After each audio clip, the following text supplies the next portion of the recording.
วันหยุดพวกบ่มักดีนี่วันหยุดพวกบ่มักดีส่วนมาปีนเขา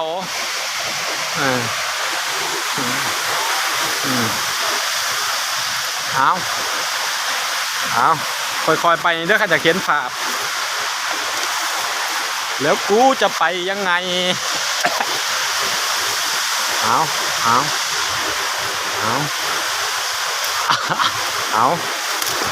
าสู้ไป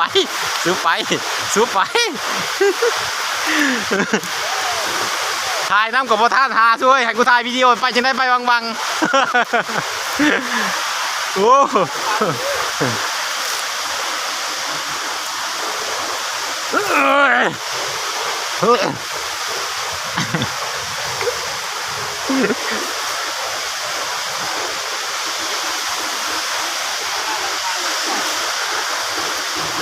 ป้ายประเดี๋ยว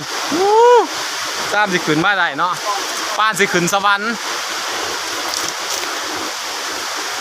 โอ้ย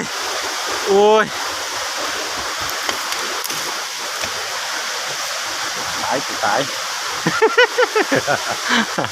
ายไปขึ้นไป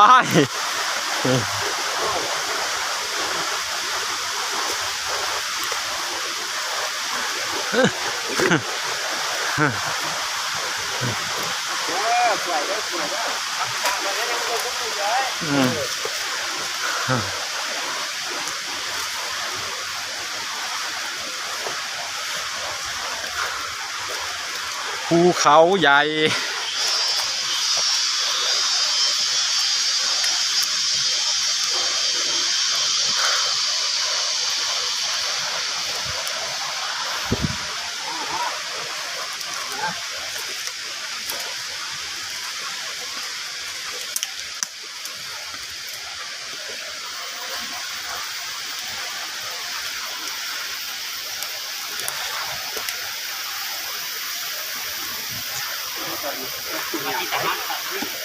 ไปถ่ายขึ้นไปแล้วกูสิปิดกล่อง